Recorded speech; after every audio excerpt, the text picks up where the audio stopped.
അയ്യ വണക്കം. ഞാൻ നിങ്ങളിപ്പോൾ ഒരു പ്രതിഷേധത്തിൻ്റെ വീഡിയോ കാണിക്കാം. ആ വീഡിയോ കാണുമ്പോൾ നിങ്ങൾ വിചാരിക്കും വയനാട് ഉരുൾപൊട്ടൽ ഉണ്ടായതിനെ തുടർന്ന് നമ്മുടെ നാട്ടിലെ ഒരു കൂട്ടം ആൾക്കാരും മൈനിങ് മാഫിയയ്ക്കെതിരെയും മണ്ണ് മാഫിയയ്ക്കെതിരെയും ക്വാറി മാഫിയയ്ക്കെതിരെയും ഗാഡ്ഗിൽ റിപ്പോർട്ട് അട്ടിമറിച്ചതിനെ തുടർന്ന് നടത്തുന്ന പ്രതിഷേധമാണെന്ന്. എന്നാൽ അങ്ങനെയല്ല. അപ്പോൾ നിങ്ങൾ വിചാരിക്കും എന്നാൽ പിന്നെ ഇത് വയനാട് ദുരന്തമനുഭവിക്കുന്ന അല്ലെങ്കിൽ ദുരിതമനുഭവിക്കുന്ന അവിടെ ദുരിതാശ്വാസ ക്യാമ്പിൽ കിടക്കുന്ന ആൾക്കാർക്ക് സാധനങ്ങൾ കളക്ട് ചെയ്യാൻ പോകുന്ന ആൾക്കാരുടെ വീഡിയോ ആയിരിക്കുമെന്ന്. എന്നാൽ അങ്ങനെയുമല്ല. ഹമാസിന്റെ പൊളിറ്റിക്കൽ ചീഫായിട്ടുള്ള ഇസ്മായിൽ ഹനിയ എന്ന് പറയുന്ന വേട്ടാവളിയൻ ചത്തു തൊലഞ്ഞതിനെ തുടർന്ന് നമ്മുടെ കേരളത്തിൽ നടന്നൊരു പ്രതിഷേധ പ്രകടനമാണ് നിങ്ങളിപ്പോൾ കാണാൻ പോകുന്നത്. ഒന്ന് കണ്ടേച്ചും വരാം.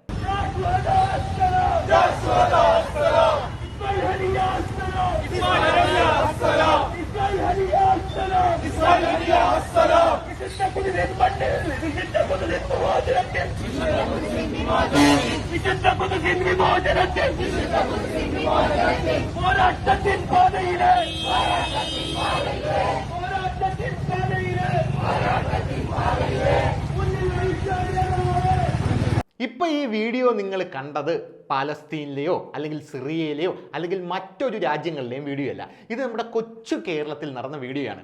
ഈ കള്ളപ്പുല്ല്, അതായത് ഈ ഹമാസിന്റെ പൊളിറ്റിക്കൽ ചീഫായിട്ടുള്ള ഇസ്മായിൽ ഹനിയ എന്ന് പറയുന്ന ഈ വേട്ടാവളിയനെ കൊന്നു തള്ളിയതിൽ പ്രതിഷേധിച്ച് നമ്മുടെ നാട്ടിലെ ജനങ്ങൾ ഒരു കൂട്ടം സുഡാപ്പികൾ നടത്തിയ പ്രതിഷേധ പ്രകടനമാണ് നിങ്ങളിപ്പോൾ കണ്ടത്. വയനാട്ടിലെ ജനങ്ങൾക്ക് വേണ്ടിയല്ല ഇവന്മാർ പ്രതിഷേധിക്കുന്നത്.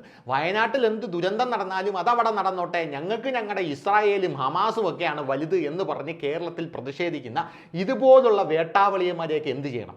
സ്വന്തം നാട്ടിലുള്ളവരും മണ്ണടിഞ്ഞ് മരിച്ചു വീണ് കഴിഞ്ഞാൽ ഒരു വാ തുറക്കാത്ത അല്ലെങ്കിൽ അവർക്ക് വേണ്ടി ഒരു കുനിഞ്ഞൊരു കുപ്പ എടുക്കാത്തവന്മാരാണ് അങ്ങ് ഹമാസി കിടക്കണം മറ്റേ അവന് വേണ്ടിയിട്ട് സ്വനത്താനായിട്ട് ചെല്ലണത് എന്നുള്ളതാണ് വേറൊരു പ്രധാനപ്പെട്ട കാര്യം. മുഖ്യമന്ത്രിയുടെ ദുരിതാശ്വാസ നിധിയെക്കുറിച്ച് എങ്ങനെയാണോ ഇവിടെ കുപ്രചരണം ഉണ്ടാകുന്നത്, അല്ലെങ്കിൽ ഈ സമയത്ത് അങ്ങനെ ചെയ്യാൻ പാടില്ല, അങ്ങനെ ചെയ്യുന്ന ആൾക്കാർക്കെതിരെ കേസെടുത്ത് അകത്തിടുന്നത്, അതുപോലെ ഇവന്മാരെയും കേസെടുത്ത് അകത്തിടണം എന്ന് മാത്രമേ ഈ തരുണത്തിൽ എനിക്ക് പറയാനായിട്ടുള്ളൂ. എവിടെയോ കിടക്കുന്ന ഏതോ ഒരുത്തൻ ചത്തു തൊലഞ്ഞതിന് ഇവിടെയാണ് പ്രതിഷേധം മൊത്തം. പാലസ്തീനില്ല ഇത്രയും വിഷമം, ആ പാലസ്തീനില്ലാത്ത വിഷമമാണ് ഇവിടെയുള്ള ഇവന്മാർക്ക്. ഹമാസിനില്ല ഇത്രയും വിഷമം, ആ ഹമാസിനില്ലാത്ത വിഷമമാണ് ഇവിടെയുള്ള ഇവന്മാർക്ക് എന്ന് മാത്രമേ എനിക്ക് പറയാനുള്ളൂ. എന്തായിരുന്നാലും ഈ പ്രതിഷേധ പ്രകടനം ഇവിടെയൊന്നും കൊണ്ട് തീരും എന്ന് എനിക്ക് തോന്നുന്നില്ല. ചത്തു തൊലയാനായിട്ട് ഇനി ഒരുപാട് ഹമാസിൻ്റെ വേട്ടാവളിയന്മാർ അവിടെ ഉണ്ട്. ഇസ്രായേൽ അവന്മാരെയൊക്കെ നോട്ടമിട്ടിട്ടുണ്ട് എന്ന് തന്നെയാണ് മനസ്സിലാക്കുന്നത്. ഇന്നലെ നമ്മുടെ ഹമാസിൻ്റെ ഹനിയെ കൊന്നു തള്ളിയതിന് പിന്നാലെ ഒരു പ്രതിഷേധ പ്രകടനം നടത്തിയല്ലോ. അപ്പോൾ ഇന്നൊന്നുകൂടെ നടത്താം. കാരണം സൈനിക വിഭാഗം മേധാവിയായിട്ടുള്ള മുഹമ്മദ് ദായിഫിനെ ഇന്ന് അറഞ്ചം പുറഞ്ചം അവിടെ അരിപ്പയാക്കി മാറ്റിയിട്ടുണ്ട് എന്നാണ് അറിയാനായിട്ട് സാധിച്ചത്. സൈനിക മേധാവിയും, അതായത് അവിടെയുള്ള ഹമാസിൻ്റെ സൈനിക മേധാവിയായിട്ടുള്ള മറ്റേ ലെവനുണ്ടല്ലോ മുഹമ്മദ് ദായിഫ്, ആ ദായിഫിനെ നേരെ കയറ്റി അയച്ചിട്ടുണ്ട് എന്നാണ് അറിയാനായിട്ട് സാധിക്കുന്നത്. അതുകൊണ്ട് അതിൻ്റെ പേരിലും ഒരു പ്രതിഷേധ പ്രകടനം നടത്താനായിട്ട് തയ്യാറായിരുന്നു എന്ന് മാത്രമേ പറയാനുള്ളൂ. എന്നാലും നമ്മുടെ നാട്ടിലെ ഭരണകൂടമോ അല്ലെങ്കിൽ നമ്മുടെ നാട്ടിലെ സർക്കാരോ ഇത് കണ്ടതായി പോലും നടിക്കില്ല എന്ന് കൃത്യമായിട്ട് അറിയാം. പക്ഷേ കേന്ദ്രം ഇതൊക്കെ കാണുന്നുണ്ട് എന്ന് മാത്രമേ പറയാനുള്ളൂ. ഹമാസിൻ്റെ വലിയ കൊണാണ്ട്ര ഇവിടെ കേരളത്തിൽ മറ്റേ സും കോളിലിട്ട് സംസാരിച്ചവന്മാരാണല്ലോ. എന്തു തന്നെയായിരുന്നാലും ഹമാസിൻ്റെ ഇത്തരത്തിലുള്ള ആൾക്കാരെല്ലാം ചത്തു തൊലഞ്ഞുകൊണ്ടിരിക്കുകയാണ്. ഇസ്രായേലിൻ്റെ നെതന്യാഹു ഇവന്മാരെല്ലാം അടിച്ചു ഒതുക്കുമെന്ന് പറഞ്ഞ് വാക്ക് പാലിച്ചുകൊണ്ടിരിക്കുകയാണ്. ആ വാക്ക് പാലിക്കാൻ നെതന്യാഹു നിർബന്ധിതനായത് നമുക്ക് എല്ലാവർക്കും അറിയാമല്ലോ. ചുമ്മാ ഇരുന്ന ഇസ്രായേലിനെ ചൊറിയാനായിട്ട് ഇസ്രായേലിലേക്ക് തുരുതുരാ മെസ്സേജ് അയച്ച് അവിടെയുള്ള ജനങ്ങൾക്ക് ജീവഹാനി വരുത്തിയത് ആദ്യം ഹമാസാണ്. അതിനെ തുടർന്നാണ് ഒരു സൈഡിൽ നിന്ന് ക്ലീൻ ആക്കി തുടങ്ങിയത്. ഗാസ മുതൽ റഫ വരെ ക്ലീൻ ആക്കി തുടങ്ങി. ഇനി ഹമാസിന് വെള്ളവും വളവും കിട്ടുന്ന റഫയിലെ ഫിലാഡൽഫി കോറിഡോർ അവിടെയുണ്ട്.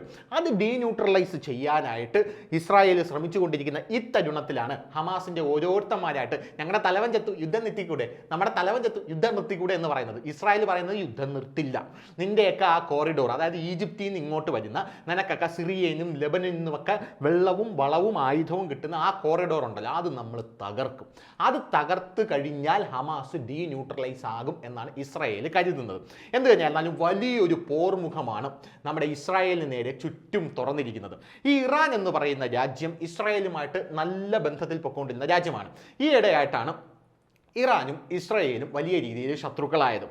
ഇറാന്റെ സൈനിക മേധാവിമാരെയും ആണവോർജത്തിന്റെ അല്ലെങ്കിൽ അവിടെയുള്ള ആണവ നിലയത്തിന്റെ തലപ്പത്തിരിക്കുന്ന പല ആൾക്കാരെയും ഇസ്രായേൽ ഇറാനിൽ പോയി തന്നെ വധിക്കാനുള്ള പല ശ്രമങ്ങളും നടത്തിയിട്ടുണ്ട്. അവിടെയുള്ള സൈനിക മേധാവിക്ക് നേരെ ഇസ്രായേൽ ബോംബുകളും മിസൈലുകളും അയച്ചിട്ടുണ്ട്. ഇറാൻ അതൊക്കെ പ്രതിരോധിച്ചിട്ടുമുണ്ട്. ഇറാൻ അതൊക്കെ പ്രതിരോധിക്കുന്നത് കണ്ടാണ് ഇവിടെയുള്ള ഹമാസിന്റെ തലവന്മാരെല്ലാം ഇറാനിലോട്ട് കെട്ടിപ്പോകുന്നത്. ഇവിടെ നിന്ന് കുറ്റിയും പറിച്ച് ഇറാനിലോട്ട് പോയിരിക്കും. ഇവരുടെ വിചാരം ഇറാൻ സേഫ് ആണെന്നാണ്. ആ ഒരു മിഥ്യാധാരണ ഇസ്രായേൽ തീർത്തു കൊടുത്ത് എന്നുള്ളതാണ്. ഇറാനിൽ വെച്ചിട്ടാണ് ഇസ്മായിൽ ഹനിയ എന്ന് പറയുന്ന ഇവന്മാരുടെ പൊളിറ്റിക്കൽ ചീഫിനെ ഇസ്രായേൽ വധിക്കുന്നത്. പക്ഷേ ഇസ്രായേൽ പറഞ്ഞിട്ടില്ല ഞങ്ങളാണ് വധിച്ചതെന്ന്. അമേരിക്ക ഇസ്രായേലിന്റെ പിറകിലുണ്ട്. ഇസ്രായേലിനെ സപ്പോർട്ട് ചെയ്യാനാണ് അമേരിക്ക നിൽക്കുന്നത്. കഴിഞ്ഞ ദിവസം അമേരിക്കയിൽ ഒരു പത്രം എഴുതിയത് ഈ എന്താ അവൻ്റെ പേര് ഇസ്മായിൽ ഹനിയല്ലേ, അവൻ ബോംബ് പൊട്ടി ചത്തതാണ് കേട്ടോ, അല്ലാതെ അവനെ ഇസ്രായേൽ വധിച്ചതൊന്നുമില്ല, മൊസാദിനൊന്നും ഇതിൽ യാതൊരുവിധ പങ്കുമില്ല എന്നാണ് അമേരിക്ക എഴുതിയിരിക്കുന്നത്. അപ്പുറത്ത് നിന്ന് ഇറാൻ ഞാൻ വിശ്വസിച്ച് എന്നാണ് പറഞ്ഞിരിക്കുന്നത്. നേരത്തെ ഇറാന്റെ പ്രസിഡന്റ് മരണപ്പെടുന്ന ഒരു സാഹചര്യം ഉണ്ടായിരുന്നു. നമുക്ക് ആ ഇറാന്റെ പ്രസിഡന്റ് മരിച്ചപ്പോൾ ലോകം മുഴുവൻ നടുങ്ങിപ്പോയതാണ്. ഇറാന്റെ പ്രസിഡന്റിനെ അറിയില്ലേ, ഏതാണ്ട ഇയാളാണ് ഇറാന്റെ പ്രസിഡന്റ്, മരണപ്പെട്ട ആൾ കണ്ട കോട്ട് സൂട്ടൊക്കെ ആയിട്ട് കറുത്ത കോട്ടൊക്കെ ആയിട്ട് ഇങ്ങനെ വവ്വാലിനെ പോലെ ഇരിക്കുന്നില്ലേ, ഇയാളാണ് ഇറാന്റെ പ്രസിഡന്റ് എന്ന് പറയുന്നത്. ഇയാൾ മരണപ്പെട്ടപ്പോൾ പോലും ഇസ്രായേലിലേക്ക് നേരെയാണ്, അല്ലെങ്കിൽ ഇസ്രായേലിൻ്റെ മൊസാദിന് നേരെയാണ് ഇയാളുടെ മരണവുമായി ബന്ധപ്പെട്ട ദുരൂഹതകൾ നീണ്ടത്. പക്ഷേ അത് അധികകാലം പോയില്ല. ഇനി ഇസ്രായേലാണ് ഇറാന്റെ പ്രസിഡന്റിനെ കൊന്നത് എന്നൊക്കെ പറഞ്ഞു കഴിഞ്ഞാൽ ഇറാന് അത് വലിയൊരു ക്ഷീണമായി പോകും എന്ന് കരുതിയായിരിക്കും ഇവരെന്ത് ചെയ്തത്, ആ ഒരു ദുരൂഹത അല്ലെങ്കിൽ ആ ഒരു കോൺസ്പിറസി അവിടെ വെച്ച് തന്നെ അടച്ചത്. അതിനുശേഷം ഇറാനും ഇസ്രായേലും വലിയ രീതിയിലുള്ള ശത്രുതയിലേക്ക് പോയി. ഇപ്പോൾ ഇറാൻ ഒരു അഭിമാനക്ഷതം സംഭവിച്ചിരിക്കുകയാണ്. ആ അഭിമാനക്ഷതം എന്ന് പറയുന്നത് തങ്ങളുടെ സുരക്ഷയെ ചോദ്യം ചെയ്തുകൊണ്ട് ഇസ്രായേൽ തങ്ങൾക്കകത്ത് കയറി ഈ ഒരു തലവനെ, ഈ സൈനിക മേധാവിയെ വധിച്ചു എന്നുള്ളതാണ്. അതുകൊണ്ട് തന്നെ ടെൽ അവീവിലേക്കൊക്കെ 15ഉം 16ഉം വട്ടമൊക്കെ ഈ ഹമാസിന്റെ തലവന്മാർ പോയിട്ടുണ്ട്. പക്ഷേ ഇപ്പോൾ നടന്നത് ഒരു വലിയൊരു അഭിമാനക്ഷതമാണ് ഇറാന്. അതുകൊണ്ട് ഇറാൻ ഒരു യോഗം വിളിച്ചു കൂട്ടിയിട്ടുണ്ട്. ആ യോഗത്തിലുള്ളത് നമ്മൾ ഇസ്രായേൽ എന്ന് പറയുന്ന രാജ്യമുണ്ടല്ലോ, ആ ഇസ്രായേലിന്റെ ചുറ്റും കിടക്കുന്നത് ഇസ്രായേലിന്റെ ശത്രുക്കളാണ്. അപ്പുറത്ത് സിറിയ, ഇപ്പുറത്ത് ഈജിപ്റ്റ്, ഇവിടെ യമൻ, ഇതിൻ്റെ ഇപ്പുറത്ത് ഇറാൻ, അങ്ങനെ രാജ്യങ്ങളാണ് കിടക്കുന്നത്. ഈ ഇറാൻ ഹിസ്ബുള്ള ഭീകരരുണ്ട്, സിറിയയിലും ഹിസ്ബുള്ള ഭീകരരുണ്ട്, പോരാത്തതിന് ഐസിസ് ഉണ്ട്. ഇതിൻ്റെ അപ്പുറത്ത് നമ്മുടെ യമനിൽ ഹൂതികൾ എന്ന് പറഞ്ഞൊരു വിഭാഗമുണ്ട്. അങ്ങനെ ഈ തീവ്രവാദ സംഘടന മുഴുവനും വച്ചിട്ടാണ് ഇസ്രായേലിനെ ഇറാൻ നേരിട്ടുകൊണ്ടിരിക്കുന്നത്. പിന്നെ പോരാത്തതിന് പാലസ്തീനിൽ ഹമാസ് ഉണ്ട്, ഇസ്ലാമിക് ജിഹാദ് എന്ന് പറഞ്ഞ വേറൊരു സംഘടനയുണ്ട്. അപ്പോൾ ഇന്നലെ ഇറാൻ വിളിച്ച ആ ഒരു യോഗത്തിൽ പങ്കെടുത്തിരിക്കുന്നത് പാലസ്തീനിലെ ഇസ്ലാമിക് ജിഹാദ് എന്ന് പറഞ്ഞ സംഘടന, ഹമാസ് എന്ന് പറഞ്ഞ സംഘടന, ഹിസ്ബുള്ള എന്ന് പറയുന്ന സംഘടന, അങ്ങനെ എല്ലാ സംഘടനകളും ചേർത്ത് പിടിച്ച് വിത്ത് യമനിലെ ഹൂതികളെയും ചേർത്ത് പിടിച്ചുകൊണ്ടാണ് ഇസ്രായേലിന് നേരെ പോർമുഖം തുറക്കാനായിട്ട് ഇപ്പോൾ ഇറാൻ പറഞ്ഞിരിക്കുന്നത്. അങ്ങനെ ഒരു സെറ്റപ്പ് ഉണ്ടായി വരുന്നുണ്ട്. അപ്പോൾ ഇസ്രായേലിന് ഒരു വാർ ഫ്രണ്ട് മാത്രം തുറന്നാൽ പോരാ, ഇപ്പോൾ പാലസ്തീനെ മാത്രം നേരിട്ടാൽ മതി. ഇറാൻ കയറി അടിക്കാനായിട്ട് ഒരു തീരുമാനമെടുത്തു കഴിഞ്ഞാൽ, കയറി അടിച്ചോളാൻ ഇറാൻ എന്തായാലും പറഞ്ഞിട്ടുണ്ട്. പക്ഷേ ഇറാൻ അങ്ങനെ പറഞ്ഞെങ്കിലും ഇറാന് മനസ്സിലൊരു കിടുകിടുപ്പുണ്ട്. കാരണം അടിച്ചു കഴിഞ്ഞാൽ ഈ ഇസ്രായേൽ എന്ന് പറയുന്നത് ആണവ ശക്തിയാണ്. ഇസ്രായേൽ എന്ത് എപ്പോൾ ചെയ്യും എന്ന് ആർക്കും പറയാൻ പറ്റില്ല. പോരാത്തതിന് മൊസാദ് എന്ന് പറയുന്ന സംഘടന ഇസ്രായേലിന് വലിയ രീതിയിലുള്ള ഒരു സഹായമാണ്. ലോകത്തിലെ ഏറ്റവും വലിയ ചാര സംഘടനയാണ് മൊസാദ് എന്ന് പറയുന്നത്. ഈ മൊസാദിൻ്റെ ഒരു കുഴപ്പമെന്ന് പറഞ്ഞു കഴിഞ്ഞാൽ ഇസ്രായേൽ എപ്പോഴും സ്ട്രാറ്റജിക് ആയിട്ട് നീങ്ങുന്ന ഒരു രാജ്യമാണ്. ഇസ്രായേൽ എന്ന് പറയുന്ന രാജ്യം ഒരു കുഞ്ഞു രാജ്യമാണ്, ഇപ്പോൾ രൂപപ്പെട്ടു വന്ന രാജ്യമാണ്. അവിടെ മൊസാദ് ഉണ്ട്. മൊസാദും ഇസ്രായേലും തമ്മിലുള്ള നല്ല അഭേദ്യമായിട്ടുള്ള ബന്ധം കൊണ്ട് എപ്പോഴെങ്കിലും യുദ്ധം എവിടെയെങ്കിലും വരാൻ പോകുന്നു എന്ന് കണ്ടു കഴിഞ്ഞാൽ മൊസാദ് നേരെ അതിൻ്റെ തലവൻ്റെ അടുത്തേക്ക് പോകും. അതായത് ഇസ്രായേലിന് എതിരായിട്ട് നിൽക്കുന്ന തലവന്റെ അടുത്തേക്ക് പോകും. നമ്മുടെ അജിത് ഡോവൽ ചെയ്യുന്ന അതേ സംഭവം. വലിയൊരു കലാപം നടക്കുകയാണ്. ആ വലിയൊരു കലാപം നടക്കുമ്പോൾ അജിത് ഡോവൽ അവിടെ വന്ന് നിൽക്കും, ആരെയും തൊടില്ല. നേരെ ഈ കലാപം ഉണ്ടാക്കിയ മാസ്റ്റർ ബ്രെയിൻ ആയിട്ടുള്ള അവനെ പോയി പിടിക്കും. സ്വിച്ച് ഇട്ട പോലെ കലാപം നിൽക്കുന്നത് നമുക്ക് കാണാനായിട്ട് സാധിക്കും. അതുപോലെ ഞങ്ങളിതാ യുദ്ധം ചെയ്യും എന്ന് പറയുന്നവനെ തന്നെ മൊസാദ് തട്ടി തോളി കയറ്റി ഒറ്റ തട്ടിന് കൊന്നുകളയും എന്നുള്ളതാണ് വേറൊരു കാര്യം. അതോടുകൂടി പിന്നെ യുദ്ധവും ഇല്ല, ഒന്നുമില്ല. സ്വിച്ച് ഇട്ട പോലെ ഇതൊക്കെ ഡീന്യൂട്രലൈസ് ആയി പോകും എന്നുള്ളതാണ് പ്രധാനപ്പെട്ട ഒരു കാര്യം എന്ന് പറയുന്നത്. ഇനി അങ്ങനെ എങ്ങാനും സംഭവിക്കുമോ എന്നാണ് ലോകരാജ്യങ്ങൾ മുഴുവൻ ഉറ്റുനോക്കുന്നത്. പോരാത്തതിന് ഇസ്രായേൽ ആണവായുധം എങ്ങാനും പ്രയോഗിച്ചു കഴിഞ്ഞാൽ വലിയ രീതിയിലുള്ള പ്രശ്നങ്ങളിലേക്ക് ലോകം മുഴുവൻ പോകും. കാരണം മിഡിൽ ഈസ്റ്റാണ് കച്ചവടത്തിൻ്റെ കേന്ദ്രം എന്ന് പറയുന്നത്. ഈ കച്ചവടത്തിൻ്റെ കേന്ദ്രമായിട്ടുള്ള മിഡിൽ ഈസ്റ്റ് തകർന്നു കഴിഞ്ഞാൽ, അല്ലെങ്കിൽ അവിടെ എന്തെങ്കിലും ഒരു പ്രശ്നം ഉണ്ടായിക്കഴിഞ്ഞാൽ എണ്ണയ്ക്ക് വില വർദ്ധിക്കും. പോരാത്തതിന് സകലമാന കാര്യങ്ങൾക്കും വില വർദ്ധിക്കും. അമേരിക്കയും യൂറോപ്പും ഇന്ത്യയും ചൈനയും അടക്കം വലിയ രീതിയിലുള്ള പ്രതിസന്ധിയിലേക്ക് പോകും എന്ന് എല്ലാ ആൾക്കാർക്കും അറിയാം. അതുകൊണ്ട് ഇസ്രായേൽ ആണവായുധം പ്രയോഗിക്കാനുള്ള സാധ്യത കൂടുതലായതുകൊണ്ട് അമേരിക്ക ഇസ്രായേലിന്റെ പിറകെ നിന്ന് പറഞ്ഞിട്ടുണ്ട്, മോനെ വേണ്ട, അത് മാത്രം വേണ്ട എന്ന് പറഞ്ഞിട്ടുണ്ട്. നിന്റെ പ്രശ്നങ്ങളെല്ലാം ഞങ്ങൾ തീർത്ത് തരാം എന്നാണ് അമേരിക്ക പറഞ്ഞത്.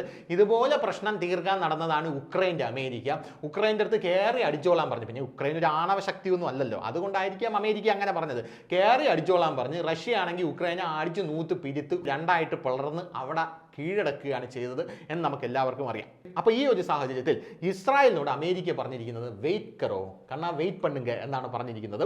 ഇറാന്റെ ഇപ്പോഴിരിക്കുന്ന ഭരണാധികാരി ആയത്തുള്ള ഖൊമേനി എന്ന് പറഞ്ഞ ഒറ്റനാണ്. അപ്പോൾ ആയത്തുള്ള ഖൊമേനി അവിടെ പറഞ്ഞിരിക്കുന്നത് നമുക്ക് അഭിമാനക്ഷതം സംഭവിച്ചു, നമുക്കിനി ഒന്നും നോക്കണ്ട, നമുക്ക് 4 സൈഡിൽ നിന്നും കയറി അടിക്കുക എന്നാണ് പറഞ്ഞിരിക്കുന്നത്. പക്ഷേ ഇയാൾ ഇങ്ങനെ പറയുക മാത്രമേ ഉള്ളൂ, വലിയ രീതിയിലുള്ള അടിയൊന്നും ഉണ്ടാവാനുള്ള സാധ്യതയില്ല. കാരണം ഇസ്രായേലിൻ്റെ കയ്യിലുള്ള മെഷീനറീസ് അല്ലെങ്കിൽ ആയുധങ്ങൾ എന്താണെന്ന് പോലും ലോകരാജ്യങ്ങൾക്കൊന്നും അറിയില്ല.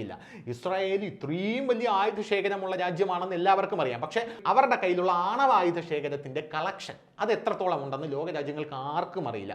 ഇറാനെയൊക്കെ തൂത്തെറിഞ്ഞു കളയും എന്ന് പറയാതിരിക്കാൻ യാതൊരുവിധ നിർവാഹമില്ല. പിന്നെ മൊസാദുണ്ട്, സഹായിക്കാൻ അമേരിക്കയുണ്ട്. ഇസ്രായേലിന് എന്തെങ്കിലും ഒരു പ്രശ്നം വന്നു കഴിഞ്ഞാൽ പിറകെ വരാൻ ഇന്ത്യയും ഉണ്ട് എന്നുള്ളതാണ് വേറൊരു കാര്യം എന്ന് പറയുന്നത്.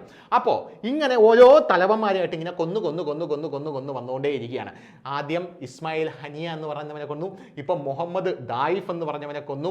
ഇതിനു മുമ്പ് ഹമാസിന്റെ തലവൻ യഹിയ എന്ന് പറഞ്ഞൊരു യുദ്ധമുണ്ട്, ആ ഗാസയിലെ തലവനാണ്. യവന്മാർക്കെല്ലാം ഓരോ ജില്ല തിരിച്ച് തലവനാണ്. ഗാസയിലെ തലവനാണ് യഹിയ എന്ന് പറഞ്ഞവൻ. ആ യഹിയ എന്ന് പറഞ്ഞവന്റെ മുഴുവൻ പേര് യഹിയ സിൻവാൻ എന്നാണ്. ഇവന്റെ സൈനിക കമാൻഡർ ആയിട്ടുള്ളവനാണ് ഈ മുഹമ്മദ് ദായിഫ് എന്ന് പറഞ്ഞവൻ. അവനെയാണ് ഇപ്പോൾ കൊന്നു കളഞ്ഞിരിക്കുന്നത്. ഇനി കൊല്ലാനുള്ളത് ഈ ദായിഫിന്റെ ഡെപ്യൂട്ടി കമാൻഡർ ആയിട്ടുള്ള മർവാൻ ഇസയെ ഓൾറെഡി ഞങ്ങൾ കൊന്നു കഴിഞ്ഞു എന്നാണ് ഇസ്രായേൽ പറഞ്ഞിരിക്കുന്നത്. അതായത് ഗാസയിലെ ഹമാസിന്റെ തലവനായിട്ടുള്ള യഹിയയുടെ കീഴിൽ സൈനിക വിഭാഗം മേധാവിയായിട്ടുള്ള ദായിഫിന്റെ കീഴിലുള്ള സൈനിക വിഭാഗത്തിലെ ഡെപ്യൂട്ടി കമാൻഡറായിട്ടുള്ള മർവാൻ ഇസ, ഇവന്മാരെ ഇത്രയും പേരെ തട്ടിക്കഴിഞ്ഞു. ഇസ്രായേലിന്റെ പ്രധാനമന്ത്രിയായിട്ടുള്ള ബെഞ്ചമിൻ നെതന്യാഹു തട്ടാനുള്ളവരുടെ ലിസ്റ്റിൽ ഇട്ടിരിക്കുന്നവരിൽ പ്രധാനിയാണ് ഗാസയിലെ തലവനായിട്ടുള്ള യഹിയ. ഈ യഹിയയുടെ കീഴിലാണ് ഇവന്മാർ രണ്ടും വരുന്നത്. അതായത് ഇപ്പൊ തട്ടിയ മുഹമ്മദ് ദായിഫും പിന്നെ മുമ്പ് തട്ടിയ മർവാൻ ഇസയും, ഈ രണ്ടവന്മാരെയും തട്ടിക്കഴിഞ്ഞു. ഇനി തട്ടാനുള്ളത് ഗാസയിലെ തലവനാണ്. ഇങ്ങനെ മൊത്തത്തിലുള്ള പൊളിറ്റിക്കൽ ചീഫായിട്ടുള്ള ഇസ്മായിൽ ഹനിയെയും തട്ടിക്കഴിഞ്ഞു. യവന്മാരെ 4 എണ്ണത്തിനെ ഞാൻ തട്ടിക്കളയുമെന്ന് നേരത്തെ നെതന്യാഹു പറഞ്ഞതാണ്. ഇനി ഇതിൽ തട്ടാനുള്ളത് ഗാസയിലെ തലവനെയാണ്, ഗാസയിലെ തലവനായിട്ടുള്ള യഹിയ. ഇങ്ങനെ ജില്ല തിരിച്ചാണ് യവന്മാർക്ക് തലവന്മാരെ ഇട്ടിരിക്കുന്നത് എന്നുള്ളതാണ് വേറൊരു കാര്യം. അതുകൊണ്ട് ഇനി യഹിയ എന്ന് പറയുന്ന ഗാസയിലെ ഹമാസിന്റെ തലവനെ കൂടെ തട്ടിക്കഴിഞ്ഞാൽ ഇസ്രായേലിന്റെ ദൗത്യം പൂർണ്ണമാകും. റഫയിലെ ആ കോറിഡോർ കൂടെ ഇസ്രായേൽ ഡീന്യൂട്രലൈസ് ചെയ്യും. അതിനിടയിലാണ് ഇപ്പോൾ ഇറാൻ ഇസ്രായേലിനെതിരെ പോർമുഖം തുറന്നിരിക്കുന്നത്.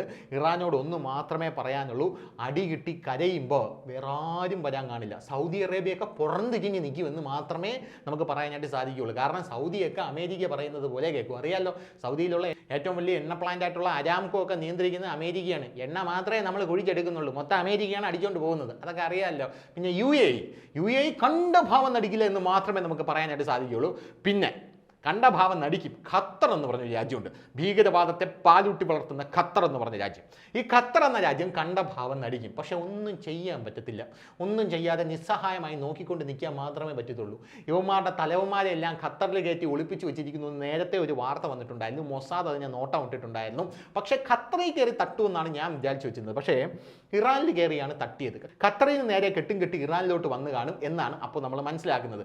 അതുകൊണ്ട് ഈ ഖത്തറാണ് ഭീകരവാദത്തെ പാലൂട്ടി വളർത്തുന്നത്. അവരെന്തെങ്കിലുമൊക്കെ ശബ്ദം ഉയർത്താനുള്ള സാധ്യതയുണ്ട്.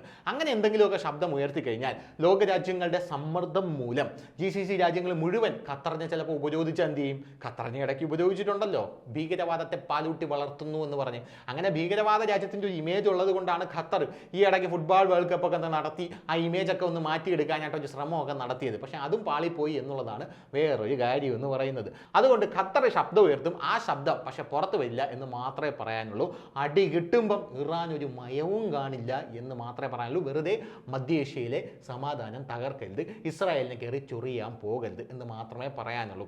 എന്തായിരുന്നാലും നമ്മൾ പറഞ്ഞു തുടങ്ങിയത് കേരളത്തിലെ പ്രതിഷേധമാണ്. അപ്പോൾ ഇനി പ്രതിഷേധിക്കാൻ ഒരുപാട് സാധനങ്ങൾ വരുന്നുണ്ട് എന്നാണ് എൻ്റെ പോയിന്റ്.